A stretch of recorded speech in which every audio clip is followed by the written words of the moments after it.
আসসালামু আলাইকুম, শুভেচ্ছা, স্বাগতম। প্রিয় দর্শক, জাতীয় নাগরিক পার্টি এনসিপি ইংরেজি নাম, তো ওনার দলের এক নেতা বক্তব্য দিছে, বাংলাদেশ প্রতিদিন পত্রিকায় আসছে। রাজনীতিতে কোনো ধরনের পেশি শক্তির ব্যবহার থাকবে না, আখতার। এটা অবশ্য ভালোই, কিন্তু রাজনীতিতে যদি পেশি শক্তিমুক্ত করা যায় তাহলে তো ভালো, কিন্তু এটা তো আমাদের দেশে এখন পর্যন্ত কোনো গভর্নমেন্ট করতে নাই। জাতীয় নাগরিক পার্টির সদস্য সচিব আখতার হোসেন বলেছেন, রাজনীতিতে কোনো পেশি শক্তির ব্যবহার থাকবে না। রাজনীতি হবে জনমানুষের, রাজনীতি হবে দায়িত্বের, রাজনীতি হবে দায়বদ্ধতা। যারা জনগণের দায়বদ্ধতা অনুভব করবে তাদের জন্য আমরা রাজনীতি সহজ করে তুলব।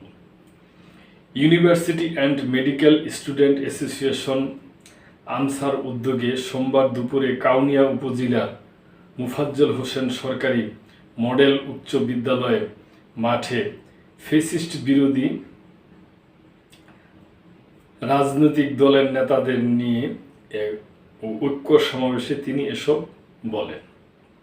আখতার হোসেন বলেন, যারা জনগণের জন্য প্রতিবন্ধকতা তৈরি করতে চায় আমরা তাদের বিরুদ্ধে সামাজিক আন্দোলন গড়ে তুলব।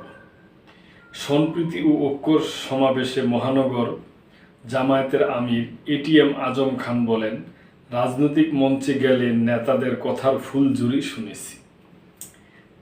3 টার্ম উন্নয়নের নামে আমাদের শোষণ করা হয়েছে, আমাদের বৈষম্যর জাতাকলে নিষ্পেষিত হয়েছি। আমরা উন্নয়নের সাথে ঐক্যমত থাকব।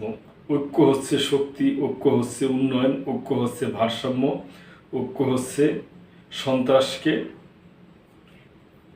কবর দেওয়া, ঐক্য হচ্ছে গণতান্ত্রিক পদ্ধতি রচনা করা, ঐক্য হচ্ছে জনগণের প্রত্যাশা পূরণ করা, ঐক্য হচ্ছে কাঙ্ক্ষিত উন্নয়ন করা।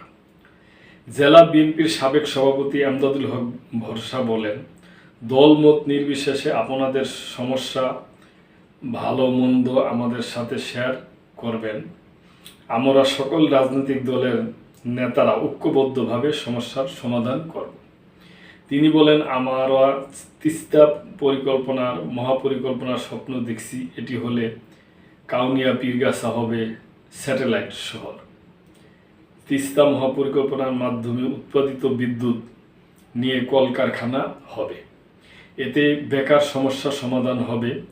তাই আগামী নির্বাচনে সৎযোগ্য ও যারা সবসময় জনগণের পাশে থাকে এমন নেতা নির্বাচন করতে হবে। আনসার প্রতিষ্ঠাতা সভাপতি ও প্রধান উপদেষ্টা ডক্টর মোহাম্মদ মিজানুর রহমানের সভাপতিত্বে সমাবেশে বিভিন্ন শ্রেণীর পেশার মানুষ অংশ নেন এবং সম্প্রীতি ও ঐক্যর জায়গায় সকলে এক থাকার প্রতিশ্রুতি ব্যক্ত করেন। তো দর্শক, এটা ভালোই, ওনারা সব দল মিলে, এখানে বিএনপির লোকও ছিল, জামাতের লোক ছিল, এনসিপি তো ছিলই, তারা মিল্লা যে ঐক্যর এবং পেশি শক্তি যেন না থাকে এবং যেন ঐক্য হয়, ঐক্যতে উন্নয়ন হবে, একতাবদ্ধ থাকবে এবং সম্প্রীতি, এই সমস্ত ব্যাপার নিয়ে ওনারা বলছে। তো দর্শক, আপনাদের যদি কোনো মন্তব্য থাকে আপনারা কমেন্ট করতে পারেন। লাইক, কমেন্ট, শেয়ার করে সাবস্ক্রাইব করে চ্যানেলটির পাশেই থাকবেন। আজকে এই পর্যন্তই।